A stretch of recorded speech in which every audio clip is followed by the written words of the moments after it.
Hello and welcome to another edition of Nation Building. On our program, we examine the political, social, and moral issues in the leadership of the Bahamas. On our program today, we have, as promised, a very exciting show. And today we have the privilege of being with one of the ministers in the Minis administration, and I'll introduce him to you once we get back from this break. I've been a customer for the past 2 years, and I will say the quality of the service is very good. During my trip to Andros, I was connected the entire trip, so that was really good. I was able to contact my family members and let them know how the trip was going. We touched land, we're here, so it was very good, and I really appreciate that.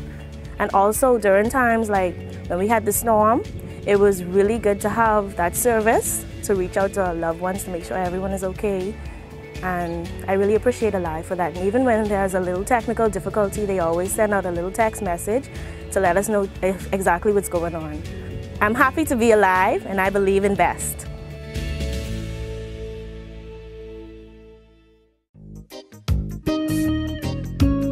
Who said you can't get great quality products at an affordable price?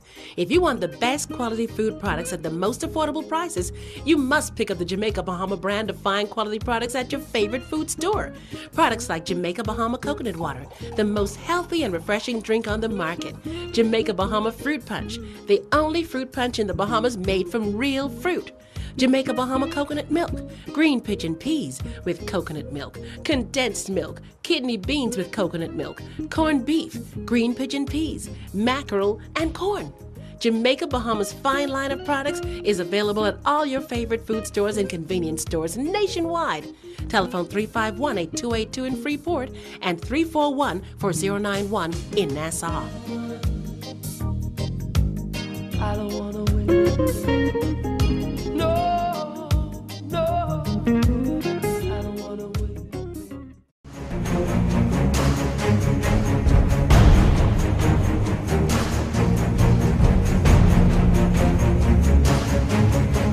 Welcome back to Nation Building. I'm your host, Winston Pinnock, and I have the privilege, as mentioned earlier, of having a Minister of Government with us today, and in the person of the Minister of Youth, Sports and Culture, Mr. Michael Pintard.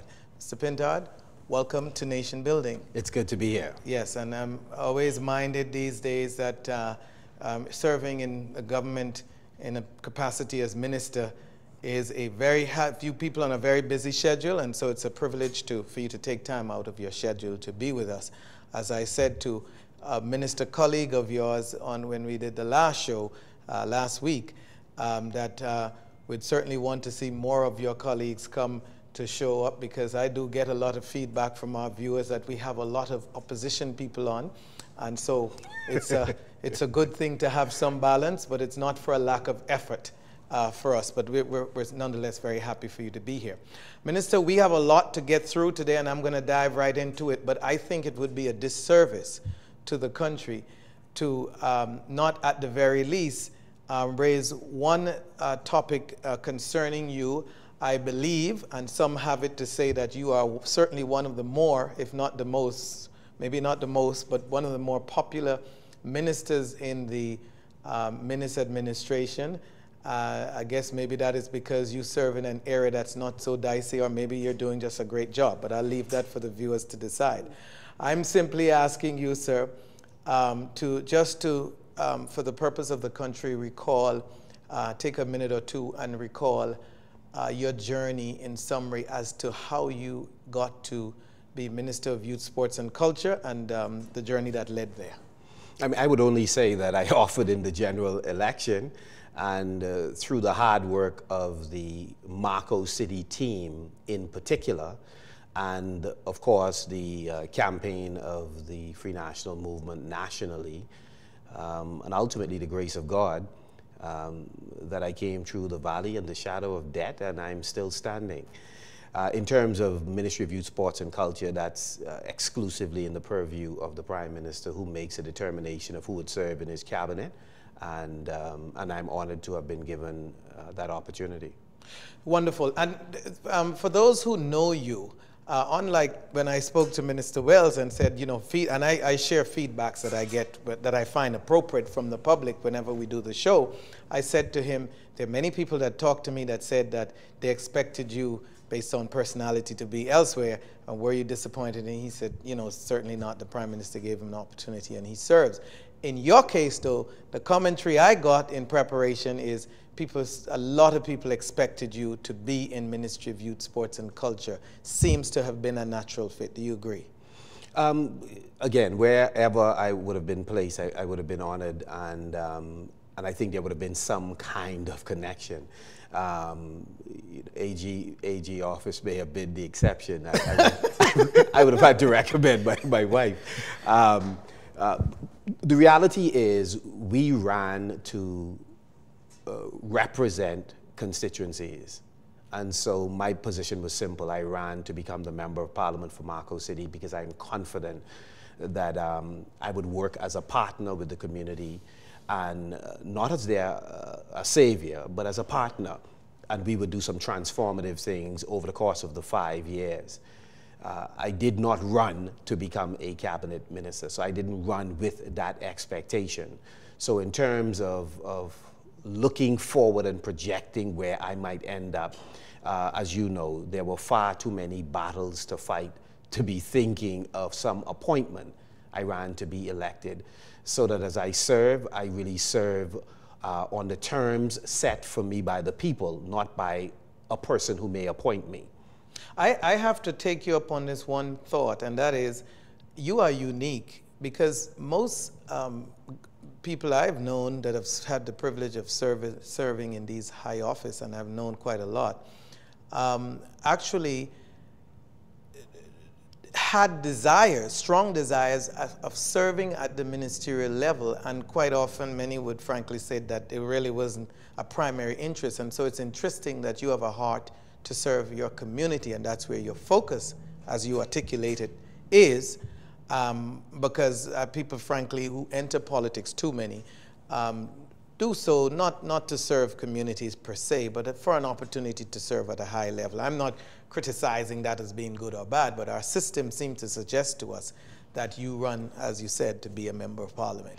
So let's talk about Marco City. Since being elected to office in May of 2017, just over a year ago, to the Marco City constituency by a significant margin,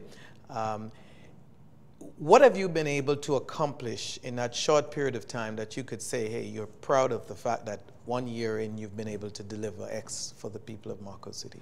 We delivered a manifesto to the residents, and we said this is our contract with you in terms of what you could expect and judge us on over the course of 5 years.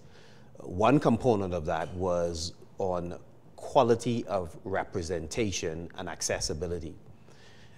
In that regard, we have kept in contact with residents through a variety of means. WhatsApp groups, using print and electronic media. We are very careful to push out consistently information related to the work that we are doing on residents' behalf or in conjunction with residents. We hold regular town meetings. We have had at least 5 very significant town meetings addressing key issues affecting residents. So one of the serious issues in Marco City is the issue of home ownership and the challenges we met in place where many persons were in the process of losing their home. The Mortgage Corporation is but one of those financial institutions that affect home ownership in Marco City. And so we have had consultations with them privately on many occasions, but we have also brought officials to meet with residents so that they're able to work with them through the variety of issues that have them at risk in losing their homes. We have added to our inventory persons who could provide myself with advice as I talk to commercial banks on behalf of residents. And so that's a work in progress. So we're working on that diligently. That is one town meeting. Secondly, we've had town meetings related to financial empowerment. And so I coordinated along with colleagues a town meeting that allowed the Venture Capital Fund to come in, persons from Bahamas Development Bank, BAIC, in order to address the need for funding in order for persons to launch initiatives that they believe would pay dividends for them and by extension their family and the community. Coupled with that, we have had entrepreneurship competitions where we have workshopped persons in the constituency for the 7 weeks, at the end of which they made a pitch based on their business plan, and we awarded $5,000, 8 months rent, free rent to them. For commercial space, I imagine. That is correct. And we will be assisting the winner in terms of travel to see a similar enterprise that he's engaged in. And so those are two of several town meetings that we've had. Obviously, hurricane preparedness meetings, and those will be repeated in short order, meetings with social services to answer critical questions, to meet needs that persons have who are going through a rough period now. So that's a part of what we've been doing. We have also, on an ongoing basis, been looking at the bread and butter issues every day. Persons are having challenges with respect to, in some cases, meals. And so we have always had a vibrant program prior to the election and since the election in trying to meet some of those basic needs where social services have not been able to step in, or the assistance being given has not been sufficient. So as we assist persons in transitioning out of a vulnerable position, which is a snapshot, meaning many persons temporarily are going through a difficult time, but as opportunities are being created, they will transition out of that. But while they're there, there's a need for a number of help in a number of areas. And so we've pointed them in the right direction. In some cases, we've assisted directly in dealing with bread and butter issues. We've assisted a number of students in terms of educational grants, and we've long past hit our quota, but nevertheless, we try to assist. Where we are unable to assist directly, we often do referrals and not just simply pass on names, but we ourselves make calls. We've been very successful in terms of job placement. We have a wonderful data bank of resumes from constituents who we have been able to facilitate employment, whether it's through the government system, but primarily we've had success in the private sector. And so we're encouraging persons, if you're pursuing job opportunities, go to the office or reach out to the team, send in your resume, and we'll be assisting you in pursuing opportunities. Keep a matrix of all companies that you've applied to so that you yourself can systematically follow up. I think one of the most significant things that we have done, aside from the entrepreneurship program, is the Culture Fest. We realized leading up to the election that we had a number of incredible performers in Marco City, stage performers, musicians. We also had a number of chefs and cooks and persons who made pastries, etc., and artists and artisans. We wanted to create an event that would enable them to sell their wares to whomever would attend. We started the Culture Fest at the Mary Star Playfield. We paid for the entire infrastructure, sound and light, paid the performers, recommended to the food vendors, sell your tickets in advance so you could guarantee sales. Persons can come, collect, and move on. And a number of our vendors did exceptionally well. We are going to do 3 such events this year. And we believe these kinds of Culture Fests will grow, and they will grow exponentially. We intend to bring on additional sponsors that would assist us in enlarging our territory in that regard.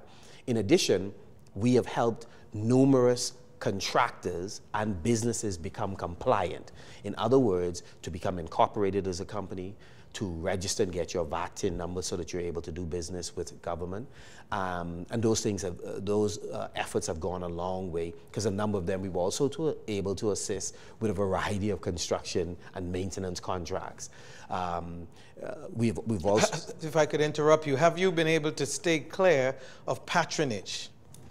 We are not interested in staying clear of patronage entirely. In fact, we believe it is important to identify opportunities for persons in the community and to make the necessary calls to recommend them as suitably qualified persons. In that group of persons we recommend are some folks who historically have been denied opportunities, and we are hopeful that they would get opportunities. But we make very little to no distinction between people's political persuasion in making the recommendation. Well, let me just, for the record, when I say patronage, it has been steeped in our tradition in the Bahamas, where political parties and people like yourselves that get elected to ministerial positions will simply go the route of ensuring that people who were supportive of them politically get the contracts when the opportunity presents. And so in Marco City, we had, I think, the 5th largest margin of victory in the country in what was essentially a marginal seat that has changed hands for the last 4 elections. In order to win at that margin, it is clear that it was not only traditional FNMs who supported us, but persons who wear other political colors. So it would not be wise to look narrowly at a particular color when you're recommending people to opportunity. We are clear. Bahamians of all political stripes voted for a change in Marco City, as they did in many other constituencies. So we are going to be reasonable in providing opportunities. There are a few persons, not necessarily in Marco City, but who have historically benefited disproportionately and who have not provided the quality of work that they ought to. Those are persons we seek to avoid. We seek to avoid at all costs. I heard you. Several questions came to mind. I thought not to interrupt you because you were laying out what I asked you for, which is a long list of stuff that you've done. And the question I have is, what you've been able to lay out sounds very impressive, and taking your word that these things have been done, how have you been able to keep up financially and also time-wise, because you have a ministerial position portfolio, not just having a constituency to run. So have you been able to, because a lot of MPs struggle with the meager salaries that members of parliament No, make. it's very difficult. We have utilized the allocation given by the government in terms of the capital grants. And of course, you have to, you're going to invariably spend some personal funds. And so, again, in the first year, you are laying a foundation. You are also looking at how to strike balance in your personal life with family who make a tremendous sacrifice, and it takes a toll, as it has on my family. You're balancing your ministerial portfolio, and especially since I live in Grand Bahama and work in New Providence, as well as other family islands. And then, of course, at the constituency level, where persons were accustomed to seeing me 24/7, and they certainly see me less. So notwithstanding the fact that I'm very busy in my constituency, and even when I'm here, I'm working on their behalf, it is still a jarring experience for constituents who would have seen you far more regularly. You're watching Nation Building. I'm your host, Winston Pinnock. We'll be right back after this break. I've been a customer for the past 2 years, and I will say the quality of the service is very good. During my trip to Andros, I was connected the entire trip. So that was really good. I was able to contact my family members and let them know how the trip was going. We touched land, we're here. So it was very good. And I really appreciate that. And also during times like when we had the storm, it was really good to have that service to reach out to our loved ones to make sure everyone is okay. And I really appreciate Alive for that. And even when there's a little technical difficulty, they always send out a little text message to let us know exactly what's going on. I'm happy to be alive, and I believe in best.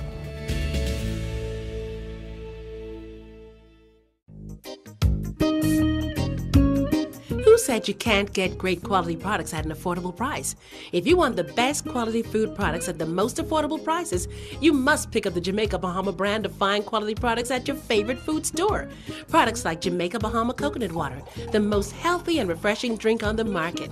Jamaica Bahama Fruit Punch, the only fruit punch in the Bahamas made from real fruit. Jamaica Bahama Coconut Milk, green pigeon peas with coconut milk, condensed milk, kidney beans with coconut milk, corned beef, green pigeon peas, mackerel, and corn. Jamaica Bahamas' fine line of products is available at all your favorite food stores and convenience stores nationwide. Telephone 351-8282 in Freeport and 341-4091 in Nassau. I don't wanna wait. No, no, I don't wanna wait.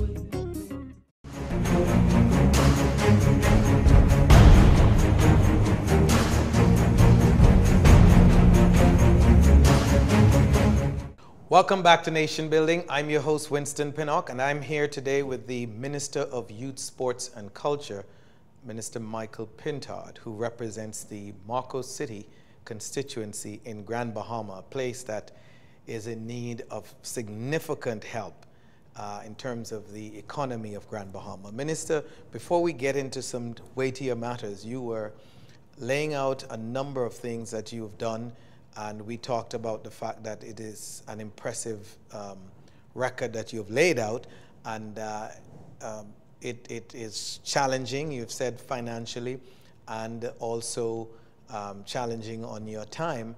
And I think it necessary for the benefit of constituents who have who are very demanding, generally speaking, across the country, voters, and also for those who might not be as had laid maybe the kind of financial foundation that you had prior to your entry into elected representational politics.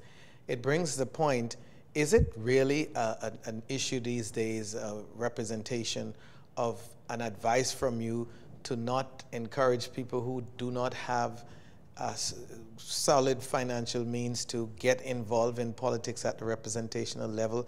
In fact, laying out all that you have and admitting the fact that it is a tremendous strain on you financially and personally. No, I think you have to follow your calling, and if you believe that God has given you a mission to serve and empower people, your resources are secondary. I believe that there's to paraphrase, there's a saying that if God gives you a vision, he makes provision. And so having tremendous financial resources is not a prerequisite to represent people that you love and care about. Again, some of the initiatives that we work on, we have wonderful persons in the community who make a difference in some of those things happening. We have businesses that have been extremely helpful during the time we helped folks prior to this election with hurricane relief. We ran possibly the most comprehensive hurricane relief program in the country, and that was a result of help from persons like Jessup Johnson, who unfortunately passed recently, or Johnny Smith, who has then and now does a tremendous job. And these are business people, business persons in Grand Bahama. So you've been able to garner support. Extremely. What about helpful. The politics, though? In talking about reaching out to get support from business community, do you find that there's a political line that's drawn between who you can source funding from or support not from? Particularly. I think, particularly since the persons who I work with in Marcos City, that an incredible team.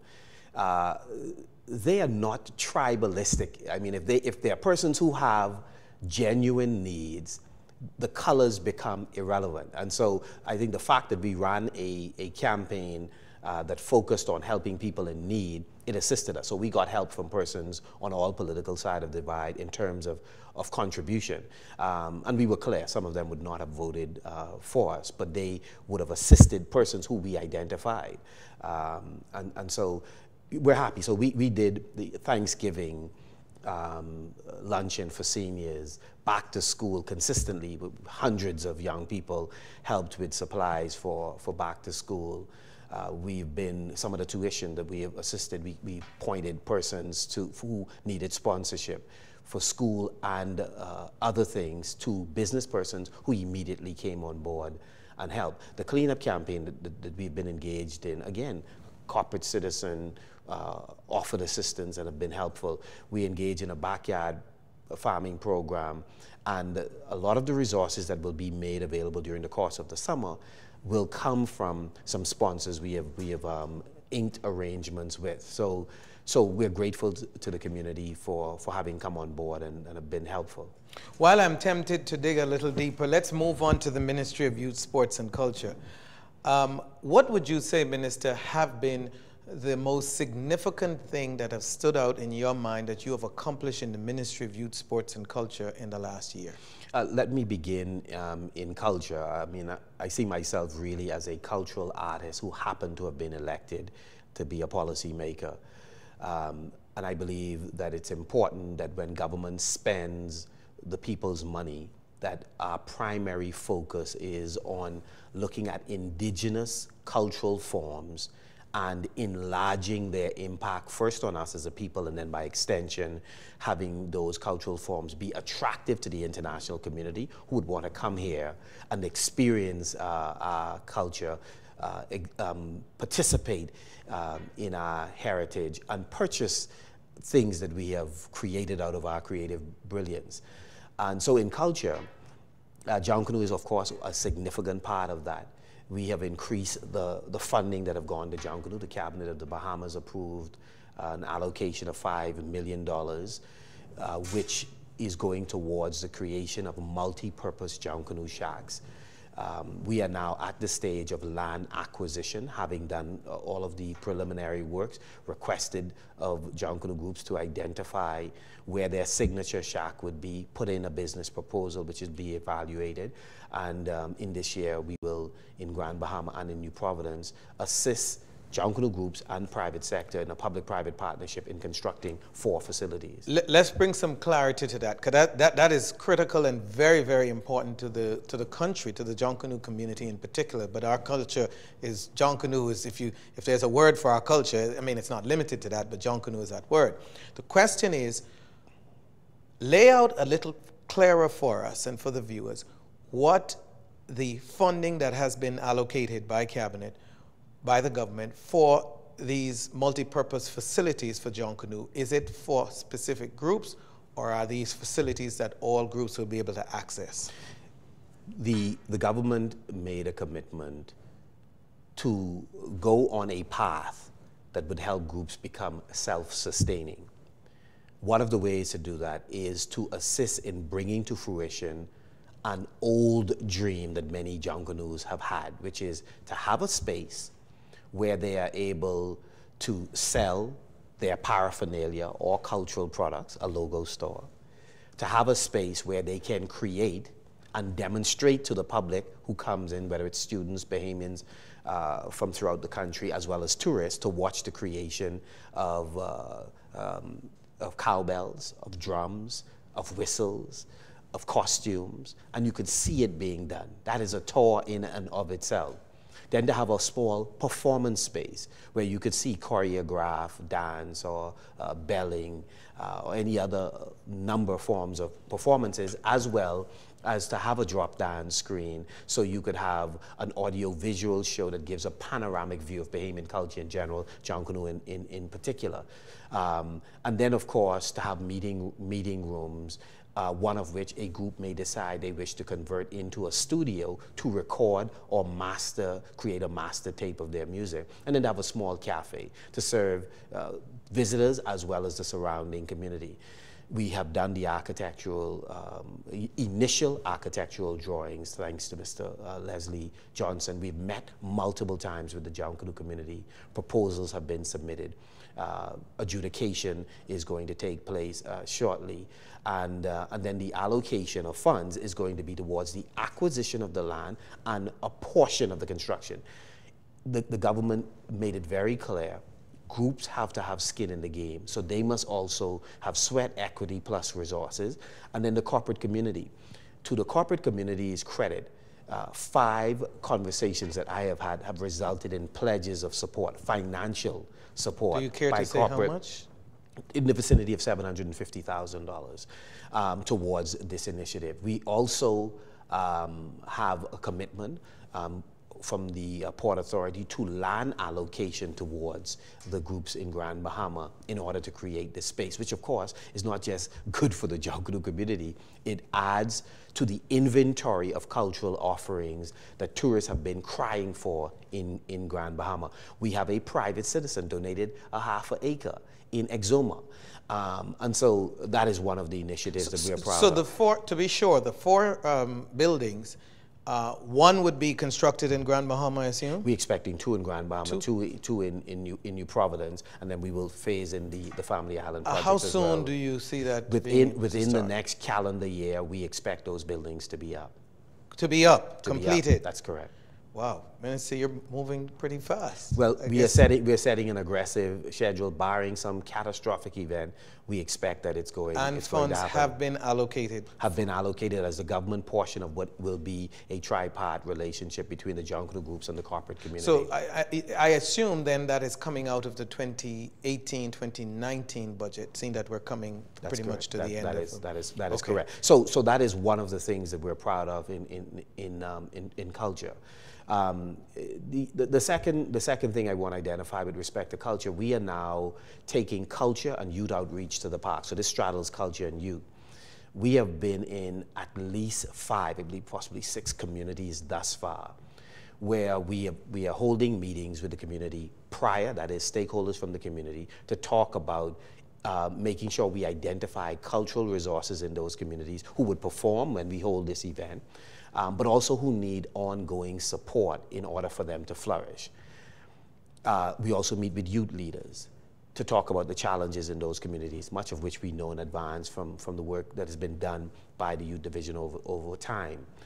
And then we go in and hold the event, Culture in the Park, Youth Outreach, where we put on display youth organizations so that parents could be aware of organizations that can assist them in the further development of their children. And then we have a number of performances, primarily cultural performers from that community, as well as a couple of national performers, because obviously you need a carrot as well, because sometimes people don't fully appreciate the brilliance of the culture in their community. So bringing in a couple of nationally recognized performers is also useful. We work in conjunction with non-governmental agencies as well as the constituency office, irregardless of politics. And so while we've done, just by virtue of the fact that New Providence is dominated by the governing parties, members of parliament, we've done those constituencies, but similarly we've been in Angliston and have worked with the member of parliament there, and look forward to doing additional projects with Glenys Hannah Martin. So that is an initiative. We believe that the fight for the imaginations and heart of our young people, that the front line of that fight is in our communities. So to the extent that we continue to hold events in hotels, we will reach a segment of the community, but we believe the primary fight is in the community. So these outreach initiatives, we're very proud of that. We'll do 2 more of those before this in Grand Bahama before the budget cycle end, and hope to do 1 additional in Tall Pines before the budget cycle end. And we're going to step up our intensity. The third thing is we did an outreach effort in Cat Island to identify the cultural sites, and we are now working with the member of parliament, the leader of the opposition, the island administrator, and residents. Our goal, in conjunction with tourism, who have made a commitment, and local government, is to clear the paths for these historical heritage sites, and to put up proper signage which will create economic opportunities for persons in Cat Island when folks visit what is quite possibly the bread basket of culture in this country, that has the distinction of the Why highest do you say the bread basket of culture? It's the home of rake and scrape, which we've increased in our allocation to this year. It is the home of so many significant historical sites, including the southern part of Cat Island, in Port Howe, parts of Old Bight going towards the north side, a treasure trove of plantations that are virtually unexplored by Bahamians and the rest of the world. An old train track that was there, Mount Alvernia, the highest point in the Bahamas, etc. Homer, Sydney, Poitiers. And many Bahamians have, over the years, throughout different administration, have been heavily critical, and maybe your voice was one as well, of the fact that we have not exploited the cultural offerings. You go to places like Jamaica and elsewhere where these heritage sites are celebrated. Tourists goes there, and I have a number of trips. I mean, even December, a crew of us that went to Jamaica went to visit a number of sites. They're very interesting, and one of the things I must say, and in the midst of your statement, it came to mind as you talked about your plans for culture, and I wondered, where was the idea born out of this concept of this Junkanoo creating that display, which really goes through the facet of creation of products, cowbells and other things that that's a part of our national art form, to displaying it and showing it off to tourists. Where was that idea born of creating this expose or whatever you want to refer to it? Again, I think it has been a collective a baby that's being born, in the sense that this is a discussion that we've had for years. Unfortunately, we have not made the decisions in a timely fashion, and we will not allow this opportunity to escape. It will be done, and which is why we say, when you want to do a careful evaluation and give us a grade at the end of our second year, one of the things you ought to put on that, did we execute on the creation of a multi-purpose Junkanoo shack? Did we get that done? And so you could take that off. You're telling the Bahamian people, you heard him, assess. At the end of 2 years, culture is going to be revolutionized. My words. Yeah. You're watching Nation Building. I'm your host, Winston Pinnock. Right back after these messages. I've been a customer for the past 2 years, and I will say the quality of the service is very good. During my trip to Andros, I was connected the entire trip, so that was really good. I was able to contact my family members and let them know how the trip was going. We touched land, we're here, so it was very good, and I really appreciate that. And also during times like when we had the storm, it was really good to have that service to reach out to our loved ones to make sure everyone is okay. And I really appreciate Alive for that. And even when there's a little technical difficulty, they always send out a little text message to let us know exactly what's going on. I'm happy to be alive, and I believe in best.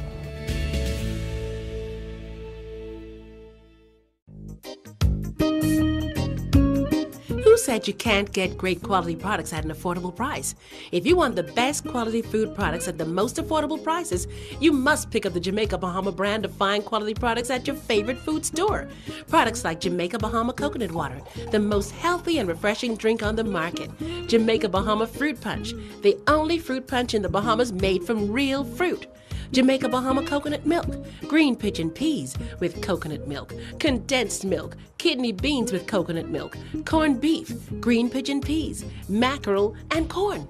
Jamaica Bahama's fine line of products is available at all your favorite food stores and convenience stores nationwide. Telephone 351-8282 in Freeport and 341-4091 in Nassau. I don't wanna wait. No, no, I don't wanna wait.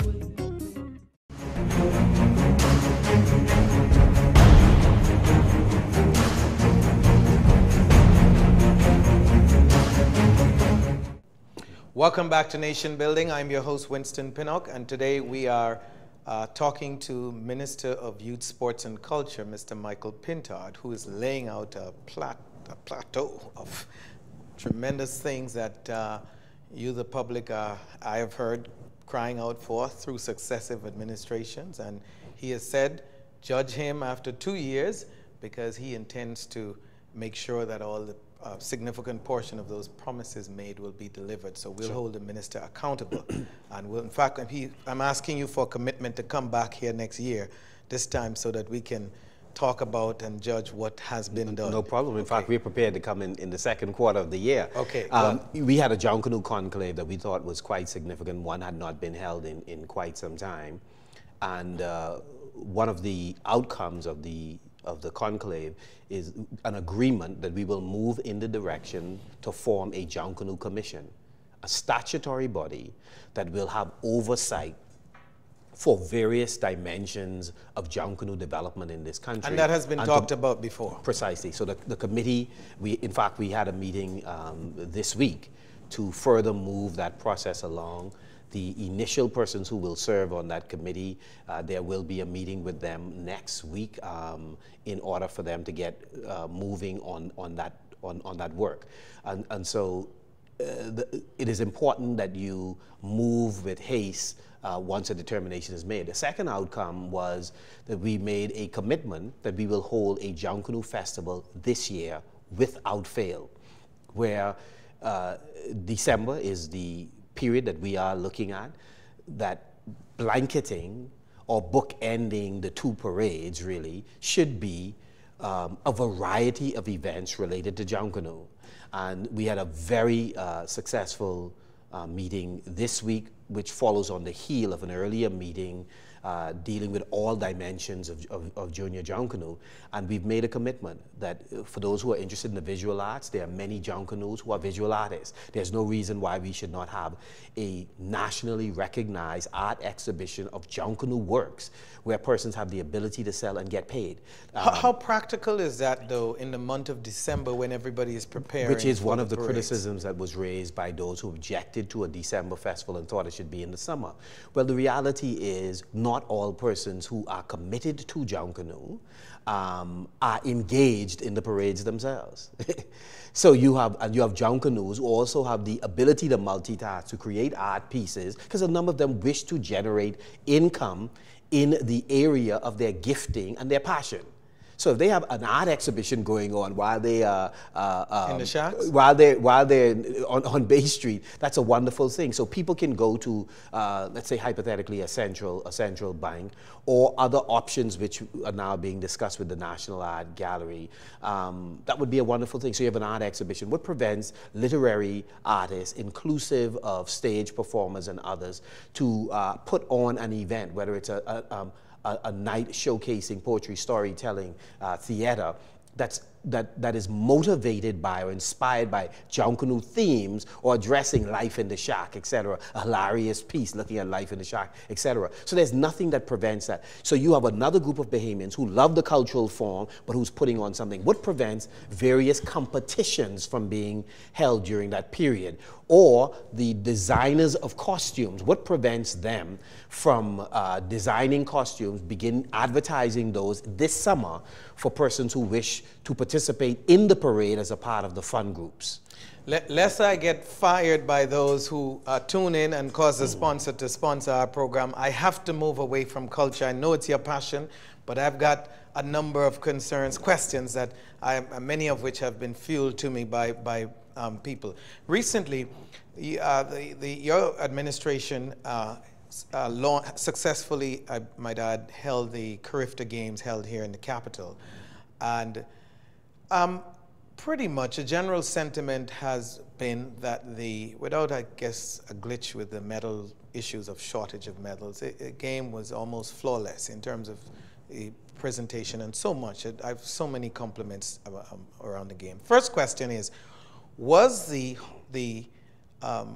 securing the games, was that a fruit of your work, or was it the previous administration that secured? No, the previous administration, again, the bid for those games would have preceded us coming to office. In that regard, I'd like to certainly congratulate my predecessor, the Honorable Daniel Johnson, who during his administration put on a number of international events, inclusive of the IAAF World Relays, the FIFA Beach Soccer competition, of course, the Commonwealth Youth Games, which we hosted the bid for that occurred under the previous administration. And some would say he handed you a gift because Carifta was certainly a felon. Well, the reality is there are gifts that come with obligations and burdens that we must bear. And so governments are continuous. And so if I need advice, I'll call former ministers regardless of their political colors. And you are mature like that? Danny is certainly one of them. That is not common in our government either, I'm told.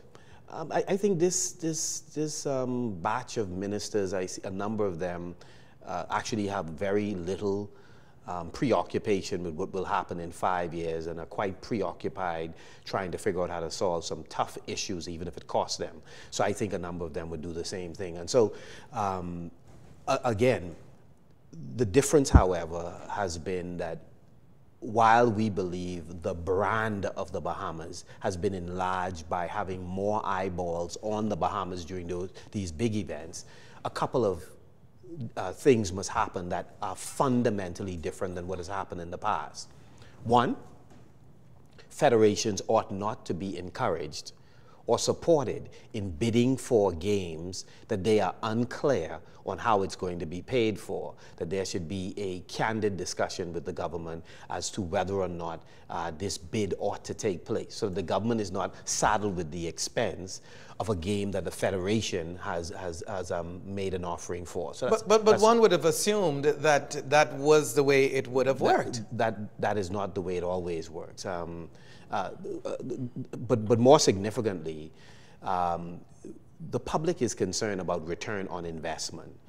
And so we have to be very careful whenever we make a determination to host an event, that we're clear on how the eyeballs that are channeled on the Bahamas during that event, how is that going to translate into economic growth and development and benefit for the country. And so our goal is to make sure that the costs for hosting these games are from the start shared between government and private sector. And so that it's not just the government's purse that's paying which is actually the people's for these purse. games. That's correct. Taxpayers. We ought to make sure that it's a shared responsibility. Thirdly, federations want to make sure that when there are international competitions, the sport that they represent is also developing.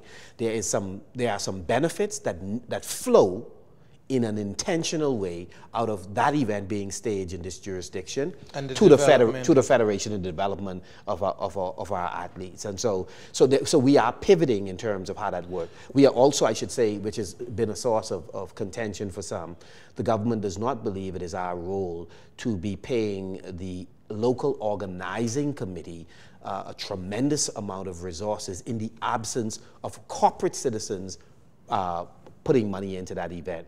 We have no difficulties in terms of professionals being appropriately compensated for organizing these events, but the pot out of which they are paid ought to be both private and public. And some would certainly say, what is the incentive for corporate Bahamas to do that? You can understand when events are being sponsored, so there's publicity.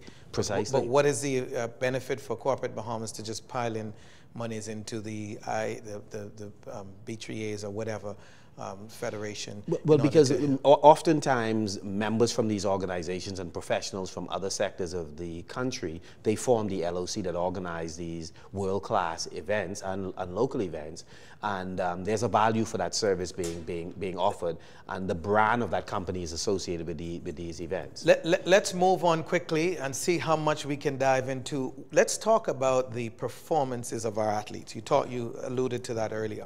Since the first Carifta Games held in 1972, Jamaica has dominated the games, winning all but 5 of the games. I think the Bahamas won in 81 and 82 and 83 and 84, and I think Bermuda won once. But outside of that,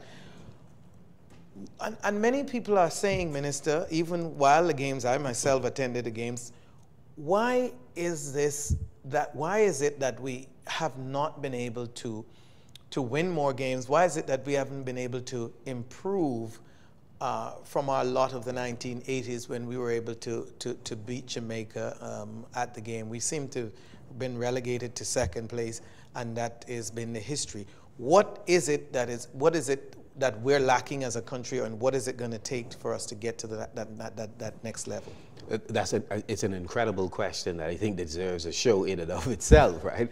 And I'd love to participate in that with some of the representatives from the Bahamas Olympic Committee, as well as representatives from the Federation. So forgive me as I answer your question this way. This past year, we have held a sports federation conclave.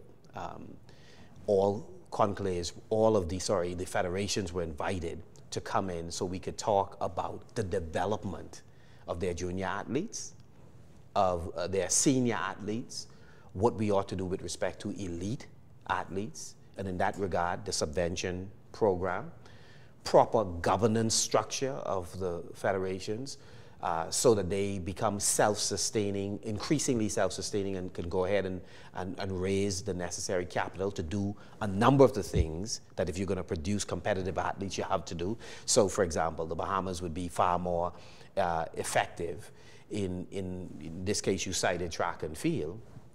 If one, we have more facilities in throughout the Bahamas, and that the ones that exist in Grand Bahama, in New Providence, are more accessible to our athletes.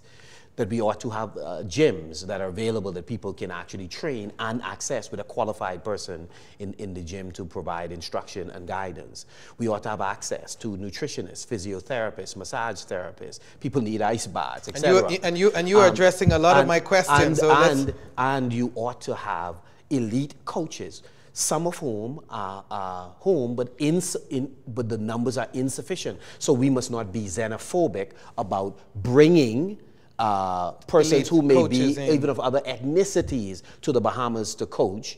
And I'll say this final thing and pause, as well as coaches who are born in the Bahamas but are training athletes from other countries who are defeating us, to bring them home and not permit their compensation package to cause discontent among those who are here. Straight to the point, Minister, what is the government of the Bahamas and you as Minister prepared to do to solve all of these issues? Because you have hit the nail on the head about the problem. I think a part of it is why we did the conclave for the federations. We believe that federations have to play a more active, deliberate role in the development of the sport, and that the government as a facilitator provides them with the institutional support, funding, assist them in acquiring the technical expertise required. So we're prepared to put resources and to use the strength of government to help empower federations, their association, and clubs. So that means partnering with them to get elite coaches.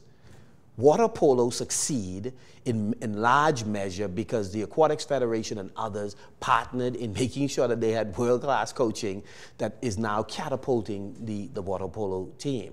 When we have international meets like the World Championship, it is not uncommon that we would go to a Sydney Cartwright, bring him home, make sure that he workshops the athlete, etc. So is it fair to say, Minister, that Bahamians is not lacking in ability to do any of these disciplines? Precisely. You're highlighting the fact that we need professional coaches, and it takes money to pay these people because they're not going to leave offers in the U.S. and other countries to come here to do it. Some also say diet plays a significant role, and there's a lot of indiscipline, indiscipline with our people, and I guess coaching solves a lot of that problem. Yes. Because again, a number of our citizens complain that notwithstanding Jamaica is much bigger in our population than we are, but if you were to complain and say, well, Jamaica is 10 times bigger, well, the U.S. is 100 times bigger than Jamaica, how come they're beating them in sprint?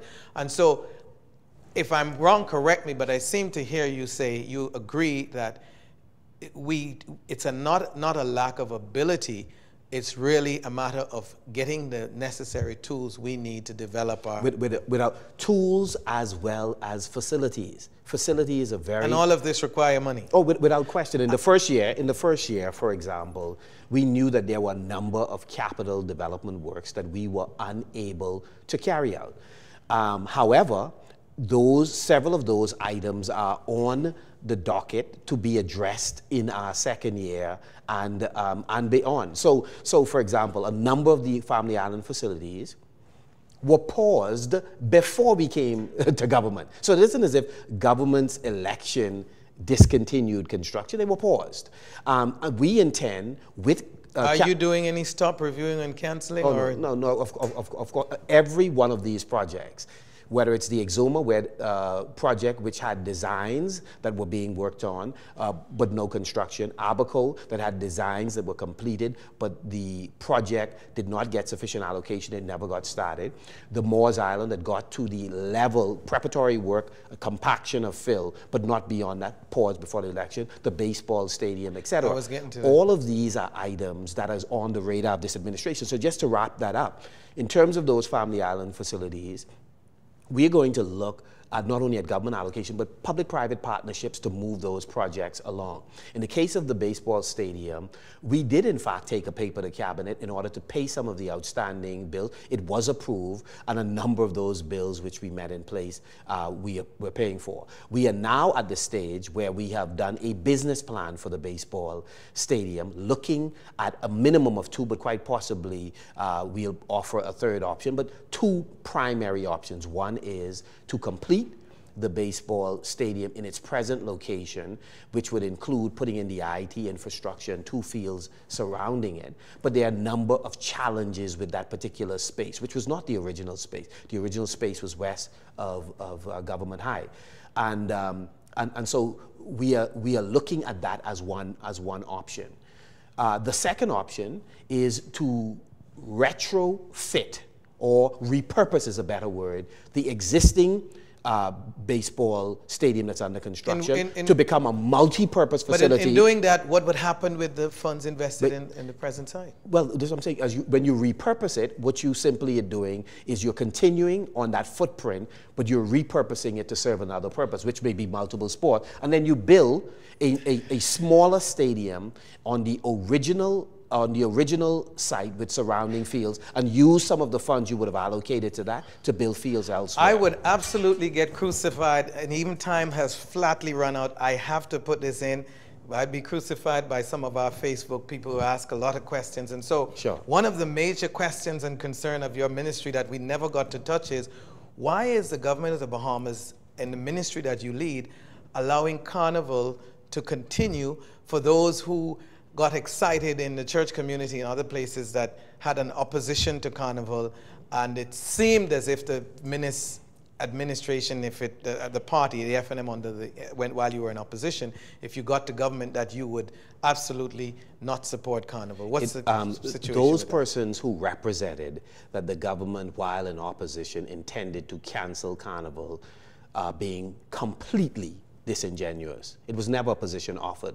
What was said by myself, who I was the chief spokesperson at the time as chairman, that we felt as if allocating $30+ million to a cultural form that is foreign was completely inappropriate, and that this government would not support Carnival in that way. We didn't get into the discussion of banning. We felt Carnival, like any other cultural form, R&B, country, could apply for a subvention.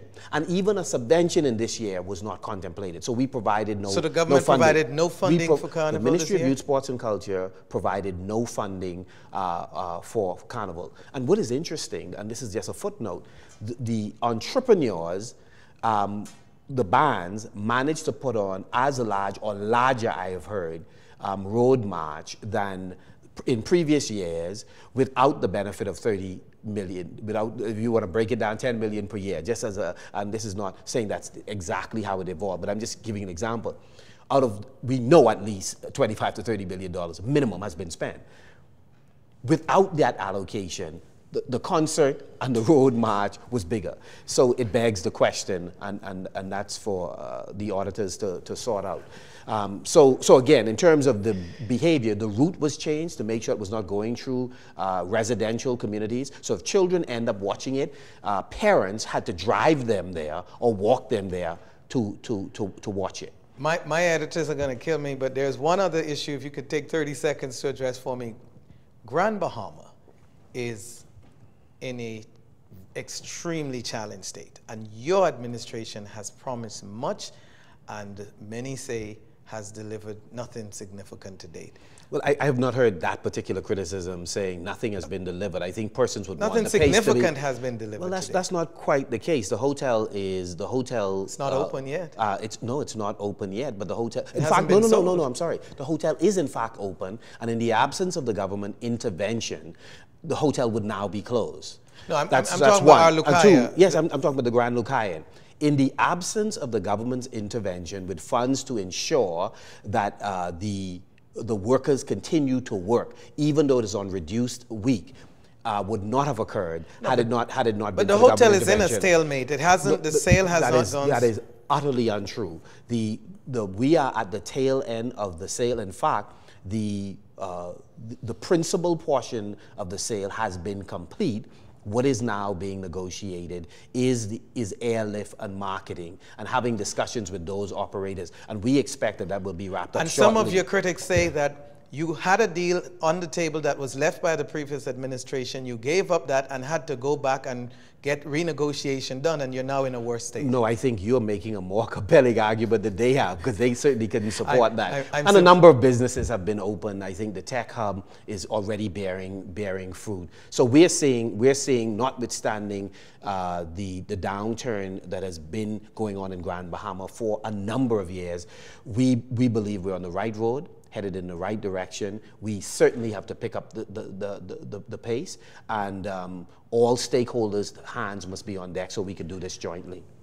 Thank you so much for watching this edition of Nation Building. As you can see, we've gone completely out of time. Thanks again, Minister, for coming and It's sharing been an your honor, and I thoughts. look forward to coming back. I want to discuss what we're doing in youth development. That division is doing an incredible job. We'll be happy to have you back, sir. On behalf of all of us here at Nation Building, thank you so much for watching this broadcast, and stay tuned for next edition right here on Nation Building, and have a great week, as always.